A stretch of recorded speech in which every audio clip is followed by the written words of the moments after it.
All right. Happy New Year, everybody. Welcome to episode 88 of Silver Lining for Learning. It's a new year, but we got Omicron surge all over the world again. And we started this show with China lockdown, its cities, closed down schools. And but now China has another big city that's in lockdown, another city of 13 million people, Xi'an. And there are many more actually cities now, even in China, they are running online learning again.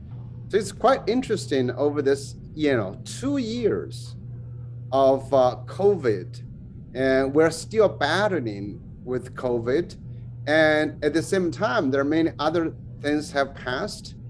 And so I think today, as for the host reflection, we want to really talk a little bit about each one of us about what we learned in the past 2 years and what we anticipate. But mainly, we might also discuss about what we will do with silver lining in the future.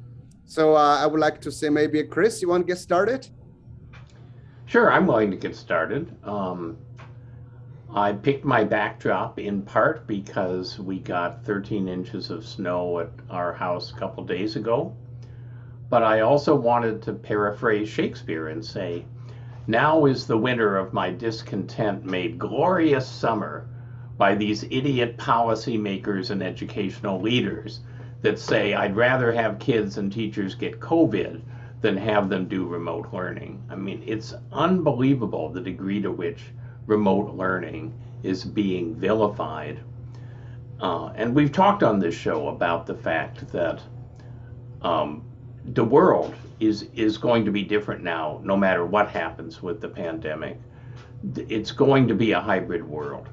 And so for education to say, well, we're face-to-face only, is once again putting ourselves centuries behind what's happening in the rest of society and being proud of it. So I have an assertion and a suggestion. I think that the next big challenge for educational technology is to build from the bottom up models of learning and schooling that are truly hybrid, in the sense that it's not taking best face-to-face education and best online learning and kind of gluing them together. It's building from the start systems in which the two were richly interwoven, and what's taught how is based on the affordances of the technology that enable it. And then and each is valued equally and seen as complementary to the other. Now, how is that going to happen? I don't know.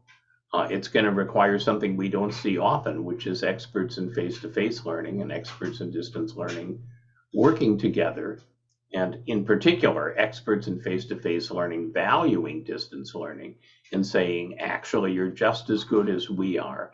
You're just good in a different way for different kinds of people. That's a big shift that's going to have to take place for this new model to be built bottom up. Now that's not going to happen on Silver Lining for Learning. We're not going to be building that model. But one thing we might consider is, in addition to highlighting bottom up and middle out innovations and transformations that are empowered by the pandemic, we could start to systematically pick mid-level policymakers, mid-level educational leaders, not the people that are getting headlines saying, remote learning is the worst thing to happen in education in the last century, but operational level people who still have significant authority, bringing them on and saying, how are we going to sustain and scale models of education that are truly hybrid in the way that business is now sustaining and scaling those models, in a way that medicine and public health are now building and sustaining and scaling those models. How are we going to do that? I think that those could prompt some really interesting discussions. So I think that I think that I used to think, but now I think, okay, I used to think that the best thing we could do on silver lining for learning was to say, here's a wonderful thing that happened during the disruption of the pandemic that we should keep when we go back and the pandemic recedes. And now I think what we should be saying is we need a new model that combines the pandemic innovations and prior best practices in face-to-face, because we're never going back. We've had a sea change and we're never going back. So that's my Shakespeare inspired set of musings to kick off the discussion. Thanks, Chris. The building a new model is definitely where we need to go. We used to try to do that, I think before the COVID, and many innovators trying to do that. I think did not really work well because, as we said, education or school-based education have not truly changed. And now this is the time to do that. I was wondering about Punya. What's your thinking? Thanks, Zhao. Well, Happy New Year to all our viewers and to my co-hosts. So, I just listened to the Radiolab episode where they tried to figure out historically which was the worst year ever. And I think they decided 536 AD was, for whatever, you can listen to the episode, just from a point of view of making people feel better about what we are going through. So, I remember it well. Yeah, it was a tough year. So a couple of thoughts here, right? I mean, I think, again, Chris, just to second what you said, which is, though I don't have the Shakespearean analogy, poetry to back me up, there is no going back. I think that much is clear to all of us, that there is no going back in that sense. And I think part of what we are seeing, this idea of pushing kids back to school, irrespective of whether they fall sick or, is this idea that we can go back, right? So I think that's that. I think there are two things that I've been sort of thinking about. One is sort of short term in the sense of 6 months, a year from now. I think that we're going to see some huge changes coming in fall, and irrespective of where the pandemic is, let's say, the pandemic is on its way out and all of that. But we're going to see, I'm on a couple of Facebook groups of school leaders. There are leaders from across the country in that group. And the level of exhaustion and stress that I see in that group represented every day. When I look at teachers who I know and how just stretched thin and exhausted they are at the situation itself, but also being treated like a shuttlecock with changes in policies, for instance, here in a school district in Arizona, we have a mask mandate, which is that it is optional.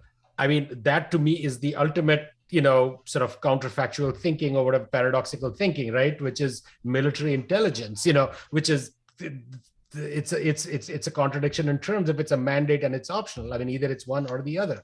And I think that there is that level of exhaustion. And I think a lot of people are sort of waiting. We're hoping that things would get figured out. And I think that in summer, we're going to see a lot of contracts sort of expire and people not come back. And I think that's going to have a huge impact on the field going forward.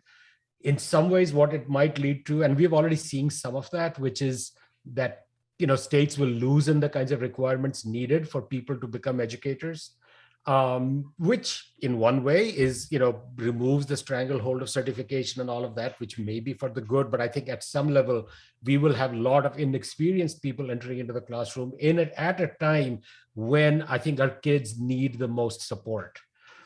So I think that to me sort of concerns and worries me as to what that is going to play out and what that's going to be like. Ideally, Chris, like you suggest, that if we can come up with models and systems which have this balance between the best of online and the best of face-to-face, there can be some, but I don't see much discussion on that, honestly, right? I don't see any discussion on that. It's like day by day, what do we do? The second one is a little more long-term. And this comes from a CDC report, which, I read a piece that Sean Lesher, who had been a guest on our show a while back, that he had written for his school district. And he mentioned something there, and the numbers just staggered me. So I actually went and dug out the CDC report. The impact in terms of loss of caregivers on children is not something that I had really given much attention to. But the numbers are staggering. Like 1 in 500 children in the United States has lost a caregiver. The numbers for African American children is 1 in 4. For Hispanic children is 1 in 3. So 1 in 3 Hispanic children in our country today and 1 in 4 African American children in our country today have lost a caregiver. Now think about the support system and all of that schools sort of take for granted when we think about students who are coming into our classroom, that they have the family support and so on. So when that disruption is happening, again, I don't think that our schools and systems are prepared for children who don't have that level of support, who are going through economic and financial and social, emotional sort of trauma that is happening, that is going on. Again, I don't see much discussion around that either, because there have to be strong social and civic systems that have to be built to support these individuals who are going to be in great need. So those are sort of, again, I don't really have any answers to that, but these are two things that have been over the past couple of months in the back of my mind. And I've been thinking and mulling over it a lot, because I'm also thinking of like, okay, we are a college of teacher education. Are we preparing our teachers for this new world, both in terms of their technical and pedagogical capabilities? Can they shift between the face-to-face and the online in a seamless way to provide really good, powerful, engaging learning experiences to kids? But also, are we preparing them for the kind of social, emotional support that they will be called upon, whether it's explicitly written in their contract or not? It's going to become a big part of their role. And I'm not sure that, again, that as a profession of preparing the next generation of educators, whether we are doing enough in that regard. So these are two things that have really been, I don't know if weighing on me is the right phrase, but have been in the back of my mind for a while. And I don't have any answers, but I think it's worthwhile for us to think about how in the future episodes and so on, we might think about some of these things. Well, or at least to challenge. I mean, I think one of the things maybe as we think about it is to challenge people who are in the teacher education profession or in the educator preparation profession and say, hey, what are we doing about this? Are we thinking about it at all? You know, what you said, Punya, it shows also that we as professors are in a luxurious place to think about these issues. People in the trenches, they have to deal with the daily things every day. You know, they're just every day can be different. And they have different, you know, as you said, we have different kind of students, different student backgrounds. We will have a different teacher and workforce. I mean, you are all aware of the grand resignation. People are just not working, you know, in different ways. And so these are all big issues. I think you're right. You know, people who are leading the systems, people who are in the systems, really have not begun to talk about what's possible. I think people are still only trying to go back to what they remember as schooling. You know, would they go back to what they remember as schooling? I think another year, if we had another year of disruption like this, we might have forgotten how we did do a lot of things. You know, I've forgotten how I did many things. Actually, I got on the airplane. I forgot a lot of things. You know, you're not traveling. You're just home now. Now, when you're not on Zoom every day, you feel bad. You said, God, you know, how do I do this anymore? So there's a lot of things. And do we still remember what was like? So, Kurt, why don't you go ahead and share with us what you're thinking about? It looked to be like Chris had a comment on Punya. I want to let him talk first and before he loses that thought. Chris? Did I respond to Punya? Yeah, it looked like you had an idea there. So well, the idea that I have, and I'll say it quickly because I want to hear your thoughts.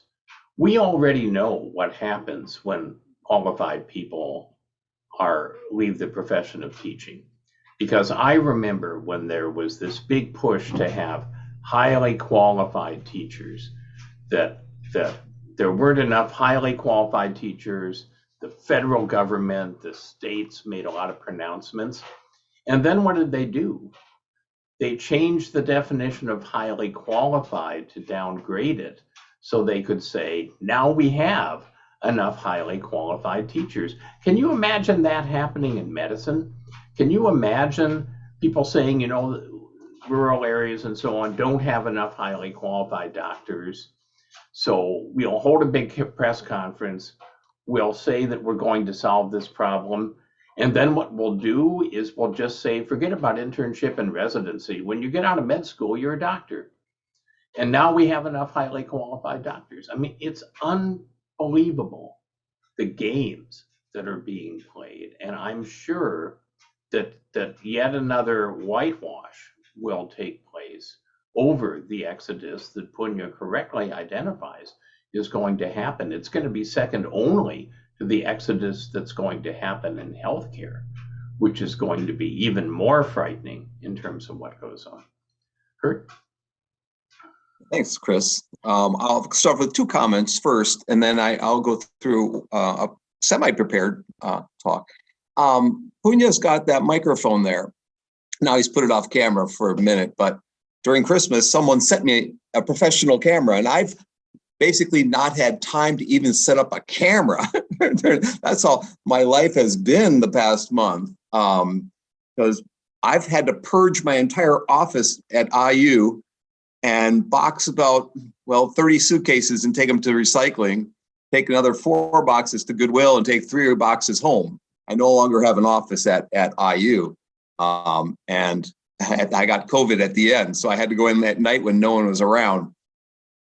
So it's been interesting reading every thank you letter and syllabi. I had syllabi from graduate school I was going through, basically everything since the mid 80s. And so that leads me to my next point, is that just after the mid 80s and 1990s, when I've told you this before, I saw Chris give this talk in San Diego, or workshop on AI, which led to a class. Well, 2 years ago during the pandemic, I was teaching that class, and both face-to-face and online. And when the pandemic hit, we blended them together, and it was relatively seamless. It was a lot of fun. It was really great. But I haven't been able to teach the course again in 2 years due to other needs. So this is it. Right now, it starts Monday. What does that mean? That means for the last couple of days, I've had to reread all the articles I've saved, all the journal articles, all the newspaper clippings, the videos I've put up, and just go through everything. We're talking about hundreds of news articles alone, and probably another 100 research articles to update the syllabus. I got done at 3:30 this afternoon. Okay, and it's now a 112-page syllabus. It's up. The monster syllabus is up from 100 to 112, and I went off running. That's why I got here came back. I think I got out the trails about 4:30. So I was really booking it. Well, what my point is here, I reviewed all the 15 main topics in that class, and I looked at which topics were popular during the last couple of years. What did I just go through and read? And article after article after article, my first cut through was on immersive worlds, of all things. There's been a lot of press and a lot of examples of what people are talking about in terms of immersive worlds, whether it's in chemistry or biology or physics or some other area, healthcare systems and cardiology, whatever. So that, to me, was exciting to see, that we finally are no longer talking about what ifs, but we have some reality going on. And I have a lot of examples to show my students come this next week. We start that topic actually week 3. So that was one topic that was key in the metaverse, whether or not the metaverse exists or doesn't exist, or where we're going, when it's going to happen. There was also much in the press as well. But that's one topic. Another topic that Chris hit on that was very prevalent during the past 2 years was hybrid or blended or high flex learning. And what's happening, and the other topic that is, of course, going to be talked about a lot in the news and in research was online learning in general, what used to be called e-learning, online learning, virtual learning, whatever we want to call it. But when reflecting on our shows, we've had 3 shows at least talking about hybrid or high flex kinds of learning and blended learning. We had the people from the Online Learning Consortium in UW Milwaukee talking about their reports on blended learning. We had the teacher educator a couple of years ago that Scott brought in talk about her blended learning approach. And then we had Brian Beatty talk about high flex. And we've probably had half dozen to a dozen shows that have touched on blended learning in some way, shape, or form. So I think if we were to give ourselves rankings in terms of what we've covered, we've done a pretty good job in the area of blended learning, but we can do more. This is a topic that seems to be picking up steam. So in answer to Chris's concern, I think a bit, there are educators who want to not only create big programmatic models like the people at UW Milwaukee are, and train administrators as well as teachers, but we have people in the trenches trying to come up with practical strategies, applications, ideas, models, frameworks, and so forth. So blended learning will happen, make no doubt, but we don't have the high level leadership, is what Chris is pointing out. We don't have the administrative leadership or the funding to operationalize some of this, but there are people who are concerned, there are people publishing on it. Some of the other topics that were popular that over the last 2 years include naturally AI and adaptive learning over and over again. But the one topic that kept coming up, what I do when I read an article, I cut and paste the screenshot of it, I save the URL of it and the date and the authors. So I have 1,400 pages in a PowerPoint slide deck of news articles over the past 2 years. Okay, so I can go back through when I give a keynote, I can review all the stuff that's going on. But what's really interesting was the number of high-level reports, whether it's UNESCO, when we had the people on, from the Future of Learning with Noel Sobey a few weeks ago, I think it was mid-November, whether it's the EDUCAUSE Horizons report, which used to be a New Media Consortium. We had them as well a couple of months ago. We've had some of these big reports or talked about them, and that hopefully people will now, taking my class or taking other people's class, will start incorporating these, get people to think about, get them to discuss, get them to debate, and try to take those ideas into actual classrooms. What else was what's interesting is what wasn't popular in the last 2 years. Open textbooks, e-textbooks, not much written about ebooks at all. It's just it went way up, and now it's just kind of, maybe it's just part and parcel of what we're doing, but maybe people don't need that as much anymore. Mobile learning was not as popular as what you would suspect over the last 2 years. Collaborative learning, not so much. MOOCs, not so much.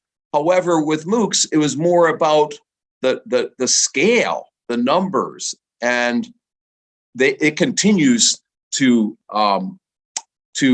increase, I guess, across the country, across the world. What else did I see here? Oh, a couple other topics that seem to be prevalent in the news is thinking about people in the global south. Think about people on the other side, what we used to call the digital divide. Think about underprivileged youth. That seemed to be making the rounds in every news print that I was reading and had gone through, whether it's reading from The Economist or the Chronicle of Higher Ed or the Times Higher Ed or the Guardian or whatever. So that's a topic. What else in here? Oh, so I'll end with, most interesting thing was my friend Hee-Jung Ahn at William Patterson University in New Jersey. I don't know if you all know William Patterson, but she's in teacher ed there. She sent me an article of kids in New Jersey who have started a petition to counter the governor there. They've started a petition to endorse remote learning. They want remote learning. They're having the kids in the high school. The governor is trying to ban it. The kids are wanting it, which is something I've seen and something I've heard about during the past couple of years is people taking action, young people taking action. And this is an example of young people taking action to start a petition to embrace and to endorse online learning, get it in front of the governor there. So that to me is kind of interesting. And so it ties in with next week's topic.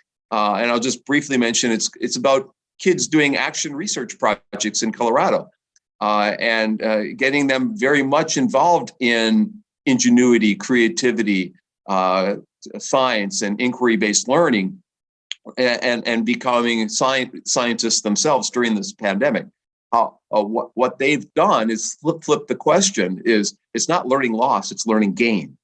And so we'll be talking about learning gain next week with friends from University of Colorado, and not my people I've now met, now become my friends at the University of Colorado Boulder. So anyways, I'll start teaching that class on Monday, we call the Monster Syllabus Emerging Learning Technologies.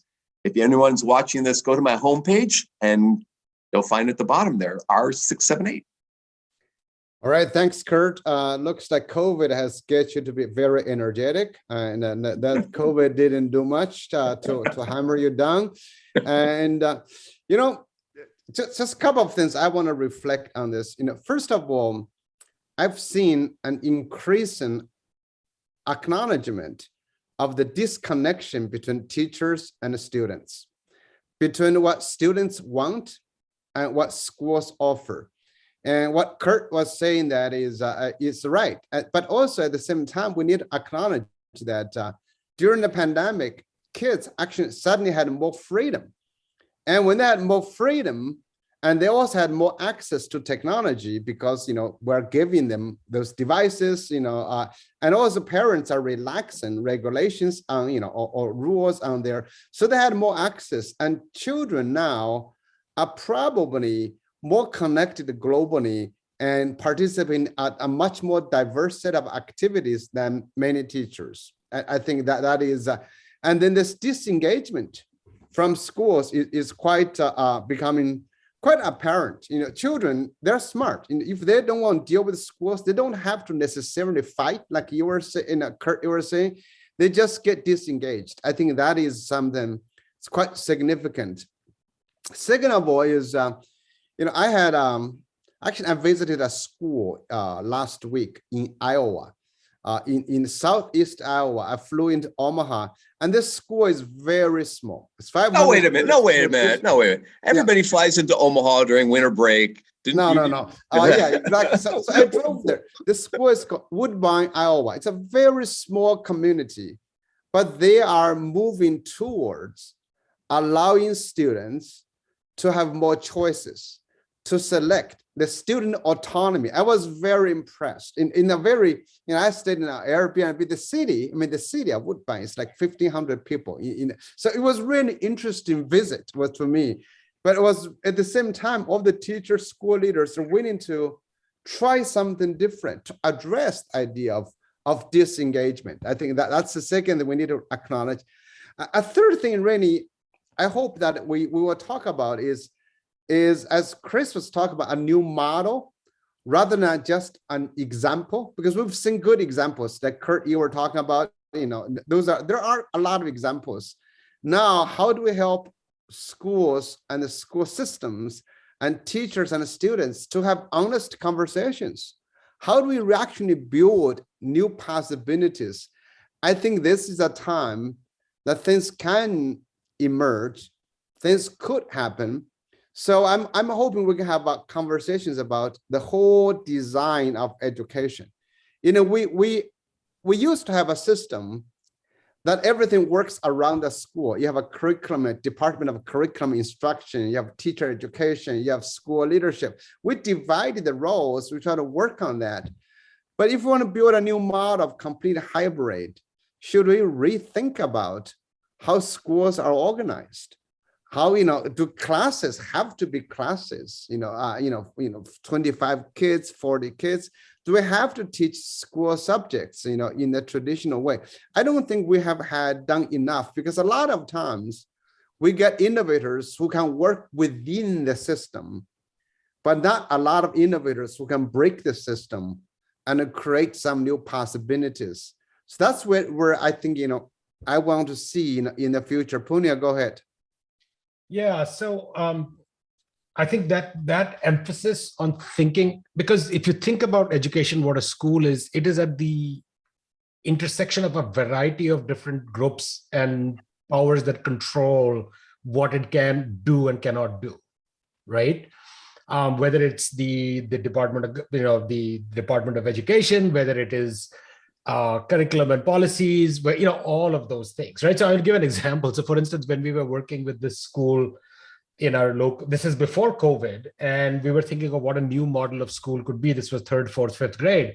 One of the ideas that was floated was that would it be possible for kids to spend just a couple of days in school and spend another few days outside in the community, getting community experiences, whether in a local business or in different whatever, right, with parks and rec, all kinds of different things that we could do. And turned out that the bottleneck was a policy which, who knows when it had been administered, it had been created, was amount of seat time that kids needed to have. Right. And I'm sure whoever came up with it back in the day did it with the best of intentions. Right. But then clearly that was not an idea that we could do anything with. Well, guess what? The school got designed and, we were running it and all of that. And then COVID happened. So the whole seat time thing went by the window, right? That was no longer an issue. And we were now thinking of redefining what seat time would mean in terms of engagement or, with things which are more valid. And so I think that, I think what we have been able to do in this show is highlight a lot of these examples of where people have been doing innovative work and so on. It seems to me that we need to be starting to think about what are the systems, like how do we design the systems, because these are interlocking mechanisms. And the reason why they're hard to change is because if you move one, there is resistance from the rest of the system because they're all sort of interlocked in some ways. And maybe this is a chance for us to reimagine what that could be. And I would love to get some people who are working at the level of institutions and systems and policy and saying what has changed and what kinds of flexibility are you now. I mean, maybe that school district that you visited, Zhao, would not have been given that flexibility 2 years ago. Punya, I want to add something here. I want to invite all of us to think about this. You were talking about the seat time, that debate. COVID has made a lot of debate completely moot, meaningless. Do you remember, Punya, many years ago, 10, 15 years ago, we were at Michigan State, we debated about this online program.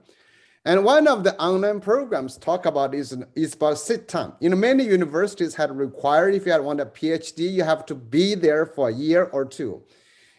University of Kansas had the same thing, And also, did we allow, for example, remote defense of your dissertation, of your, and all of those things, people resisted. We argued, and you can't do that. You cannot change that. You got to have special petition from the university. But boom, this 2 years, it's suddenly gone. But then I don't know. Are we going to return to that?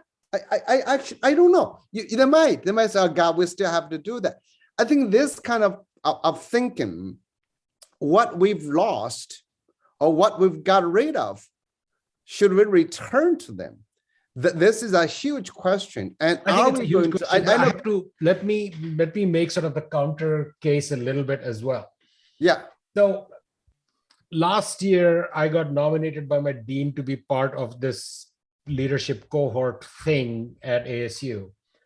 And the first part of it was all done on Zoom, 3/4 of a day. I mean, it was the most exhausting thing ever. Till we rebelled and all of us had got vaccinated. And back in summer, we said, no, we want to meet face to face, even if we are masked, whatever it may be. And that was one of the most transformational moments for me in getting to know this cohort and this group. And now, we meet very often. We've done a couple of, happy hours. These are people that I reach out to anytime I have like some kind of a question or something that I'm struggling with, just for their thoughts and advice. And so I think this need to connect with people, and I think particularly for young children, whether they're, I was just talking with a friend about their niece who is in like 2nd or 3rd grade, who is just desperately wants to go to school. So I don't think we should undervalue that either. Oh, no. I think there is going to be that balance we'll have to find. No, I get it. I'm not saying you're arguing for that. I just wanted that one of us put that in the front and say that's an important component as well. And any solution that emerges has to balance those following aspects. Well, I think, one thing Kurt was suggesting, and actually you're suggesting, is that we should bring guests who are in the trenches to talk about what they have changed, like what COVID forced them not to do. I think Chris, Didi, you may want to jump in. I think Harvard may be one of the most recent Ivy League to say we will be testing optional, right? It's SAT and SAT becomes optional. Now that is, and then is Harvard going to return to say this one more SAT after COVID dies? And but we also in like University of California system, the UC system said, well, we'll not take any standardized testing, SAT or SAT. That's permanent. That was not because of COVID. But Harvard took this decision based on COVID. Will it go back? Because honestly, if the stoppage of SAT and SAT can dramatically change how schools educate. Chris, you want to jump in to say a few words about that? Well, I agree with this theme that's emerging, that in Silver Lining for Learning, we should bring in some people who are responsible for and thinking at the systemic level, whether it's policymakers, whether it's educational leaders of different kinds, and so on. And I think that there's two groups that provide a pretty clear low-hanging fruit in terms of this. One of them, and Punya, you brought this up, as teacher educators. We should be having major teacher education programs and groups on the show to say, are you just going to pray that the pandemic will disappear and so you're continuing with teacher education exactly as it's always been? Or are you in fact developing a new stable model of teacher education that's transformed? I think hearing answers to that would be really interesting. Of course, once you frame it that way, we may not be able to get them on the show, but we can try. The other is plans. You know, our country loves 3-year plans, 5-year plans, state plans. I'd love to get some of those plan people on and say, okay, what's the 3-year plan now? What's the 5-year plan now?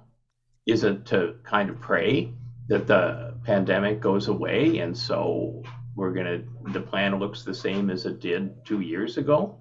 Or is it actually a different plan that acknowledges a different reality? So I'd love to see us bring in some people that are dealing with that. And we've said the United States, but actually I'd love to see that from, for example, India, which is a huge country. And like the United States, it's not a completely top-down educational system. So I think that there's some interesting parallels there. Punya, I don't know how you would feel about that, but I think that there's some interesting comparisons that could be made. I think so. Yeah, I agree. So go ahead. No, you go ahead. You go ahead. Well, I think there's a group that Chris forgot that could play a huge role in getting us to think about change in teacher education. And these are the people working around what current systems are in place because they have the power to do so. And I'm talking about networks of global educators. There are a number of organizations out there like Taking It Global and World Savvy and Round Square and others that, and we've got ePals and iEarn and all those. So I plan to bring in some of those folks who are leading and trying to get them to bring some teachers that are working within those programs to both talk. So they'll be talking about what the programs have to offer as well as what has happened in schools. So I think at the end of March and early April, I'm going to try and bring some of those folks in.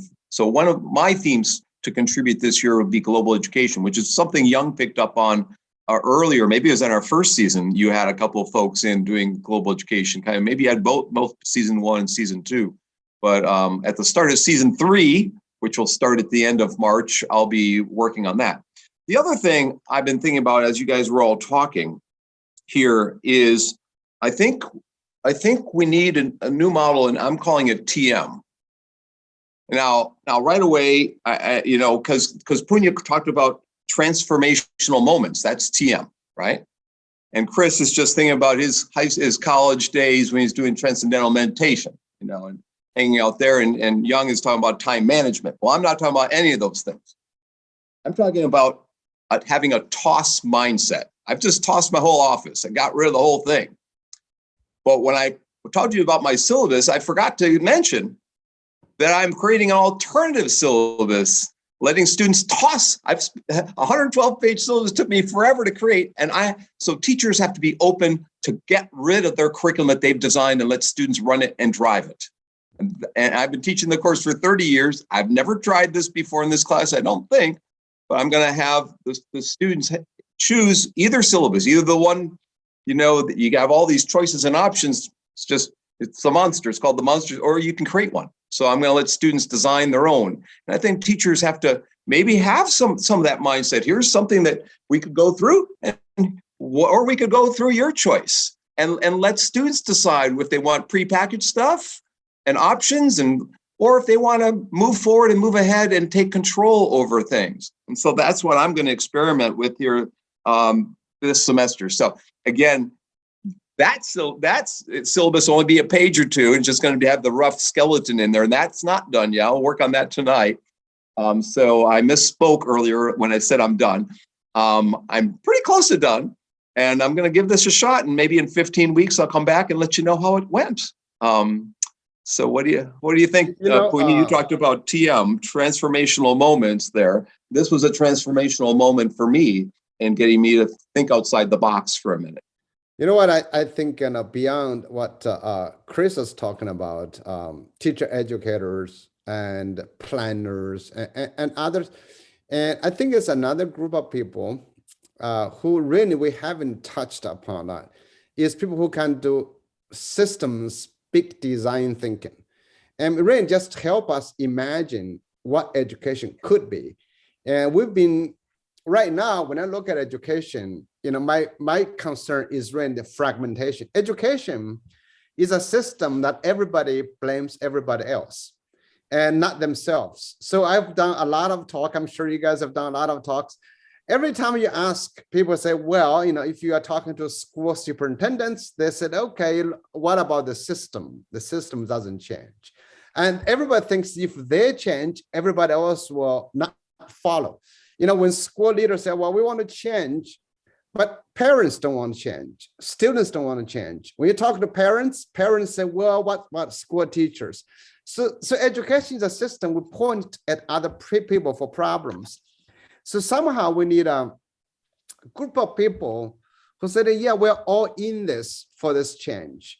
And of course, we've not done a systematic or community-based learning about what education could be. Let's explore this stuff, what's possible. We've had 88 episodes. We have featured so many innovations, so many people doing very interesting work, some more based on what their own communities, some are a lot more looking forward into the future. But I think what we need is more systematic rethinking. I saw Jared actually was posing that on the chat about, question about why do we have education? What, and also then are the existing institutions we have built for so many years truly capable of delivering the kind of education we need? Right now, I am deeply worried about several things. One is just people don't get along. We really don't get along. I don't mean simply just have different opinions in that sense. It is we have very violent ways of fighting against each other. Whether an American democracy can exist, whether a more peaceful, prosperous global relationship can exist geopolitically.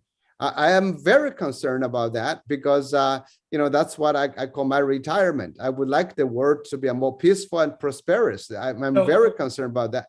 Yeah. Go ahead. No, so I just want to. I'm glad you brought that up, because I think one of the things we also have to recognize, at least in this country right now, with the 2022 elections coming up, and that becomes a leading up to the 2024 elections, this whole that we are seeing with critical race theory and sort of the politicization of a lot of these themes. So a lot of the things that we think about systemic change and so on are going to come head on against these forces as well. And I think that, again, I'm not sure that we need to devote episodes to that, because that's not what I think Silver Lining is about at all. But I think that like within us, in our reflection, it is worthwhile for us to at least acknowledge that there are all kinds of other forces at play, which are outside of the educational system, but in some fundamental ways go against some of the ideas that we're talking about, which have to do with autonomy, whether that of the learner or that of the teacher or of the educational system, whether that has to do with what kinds of ideas can be a part of the public sphere, can be part of the curriculum, or what can or cannot be discussed in schools. So I think those dark clouds are there as well. Again, doesn't mean that we need to be devoting our time to that, but I think that not recognizing or acknowledging that those forces also play a role in the conversation that we have about schools and control and who controls what and the systems that are in place, I think would also be short-sighted on our part. And Chris, there was a question for you from Dotsie. I don't know whether you want to address that or not. I thought that had come up there. So, and there's a question for you, Kurt, as well, which I'm going to post in the chat. So maybe Chris and then Kurt. So the question is about how can the 60-year curriculum be impacted by the pandemic? And the 60-year curriculum is about a new model of continuous lifelong learning. And I think that what the pandemic is doing is it's helping people realize that the half-life of their career, the half-life of their job, the half-life of many things that they know is shortening, because we're entering such a chaotic, disruptive, uncertain period. And so it's really making imperative continuous learning, lifelong learning, as opposed to just intermittent, episodic, I'm going to get a promotion, I guess I better learn something. I'm going to change careers, I guess I better learn something more, and so on. So I think that the ideas of a new model of lifelong learning are empowered by this. Now, are the suppliers of lifelong learning responding by developing new models? Well, not so much. I mean, micro-credentials are a step, mini masters and other kinds of modifications of the traditional model are a step, but higher education certainly is still mired in thinking about, multi-year degrees and seat time and a lot of other things that just are not the right way to think about continuous lifelong learning. I've mentioned this before. Would love to get Michael Crow on the show, because ASU has been really devoting itself to rethinking that. And, in terms of the enterprises, and I'd mentioned that before, the whole learning enterprise idea is, Chris, that 60-year curriculum and a university taking that seriously.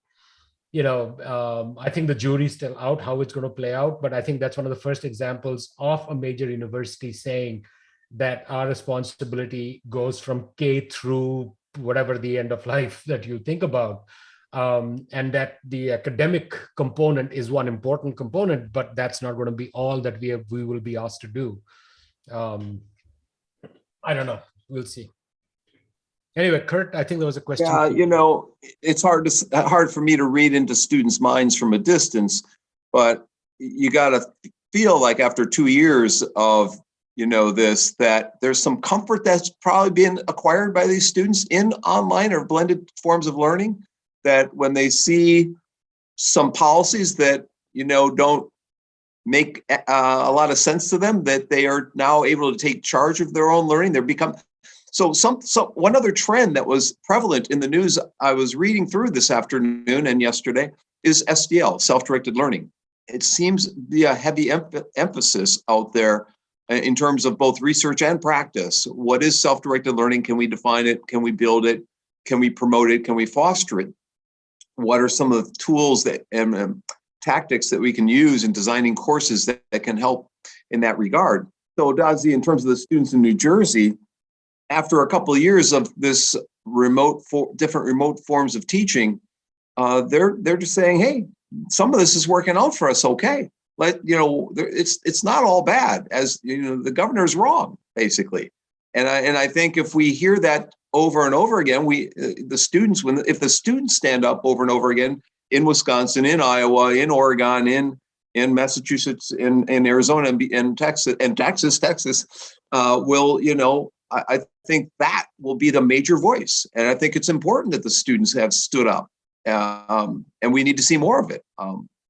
It'd be a good research project, though, wouldn't it, Dodzy? Even a single case design study of the student who started that petition, what was going on, what was his train of thought. And I think I can get his email if you're interested, and maybe two of us, we could write to him and or her and get the perspectives. And I think Zhao, the link that Zhao dropped there, I think speaks to this point that this has worked for some groups. I mean, I know personally a couple of kids, my daughter being one of them, who said that being stuck and with nothing else to do but study actually helped her, so it's interesting. So I think for certain groups, it has actually helped. And I think that's part of coming full circle back to the point Chris was making in the very beginning, that can we have these models which which are genuinely hybrid models built on the strengths of each and map onto the needs and preferences of students as well, I think is the ideal sort of solution there. Yeah, I mean, I think, there's a point of something really important. We got to remember, schools do not serve all students well enough. That is a very significant point. I think is that schools have all kinds of problems, bullying, students have, boring and most of the time, and really mechanical testing. They have all kinds of problems. There's a lot of reasons for students not to go to school. So with this remote learning, it means students suddenly enjoyed more autonomy and more freedom. And which actually brings my final point about this is that when Kurt was talking about SDL, self-directed learning, self-regulated learning, you can have all those kind of things. A big piece of this has to do with motivation. Why we learn. I think, Chris, you probably remember, all of us remember, in 1970s, 80s, 90s, we had a lot of researchers conducting, research on motivation. And now we are moving towards basically nobody conducts, those manipulative motivational strategies anymore. Remember that time, people were reporting big motivational studies. I mean, the true motivation has to be from inside. If you want to learn something, you don't need to be manipulated. Think about it in education, how many stupid classroom management, school discipline books there are. I mean, really, they're teaching people to manipulate, to say, how do you control your kids? I would like to say education that's driven by, initiated by, and facilitated by students themselves. And so teachers, we can be on the side to support that. That goes back to the same idea about, we provide resources, opportunities, we create new pathways, new trajectories for students so they can be motivated to do that. So I think this is something, this moment is where we can reinvent and where we can. But again, I want to really send us a song that's not so happy. I don't see actually systems or schools and practitioners have the time to do that. So we have a few minutes. Everybody summarize what you were saying. Kurt, you want to go first to summarize what you would like to see in the next year of silver lining? I've already mentioned it, is that broaden the scope to global forms of education, to get us thinking about teachers forming partnerships cross-border related, and what happens, students in cross-border kinds of collaborations. And there's many examples out there. We have not featured them all that well in here. So I think that's something that we can do a better job of. And going back to in the trenches, that's part of it. In the trenches can mean in the trenches where I am, collaborating with folks all around the world. And so it'll be an example of what's being done to big T transform education. And I'll end because I'm going to introduce the next show. So I'll let the others go because we're running low on time here. Chris? So we've talked a lot about challenges appropriately, but I think we also need to talk about hope and about opportunities. I want to say that I was really inspired by the kinds of projects that students in my courses did over the course of the fall. And I'm not taking credit for this. I'm not saying, well, I got the students to do these wonderful projects. What happened is that they had wonderful ideas about projects, and I and my colleagues on the teaching staff helped them to realize those ideas. But the ideas came from within. We have a generation coming up of many students who are passionate, who are committed, who are coming up with terrific ideas and models. And if we can just empower them, and in many cases, that means getting out of the way, I think that there's much hope for the future. Punya?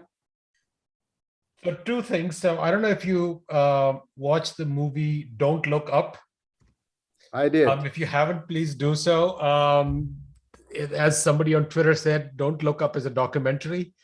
And it is a funny but dark take on our times and the It's future from of- Michigan State. That's the one I like, you know. Yes, I know. Yes, my kids were very through. Though we kept pointing out that is not East Lansing, so that's fine too. So yes, there is a germ of pessimism in my head, I think, which has been sort of there.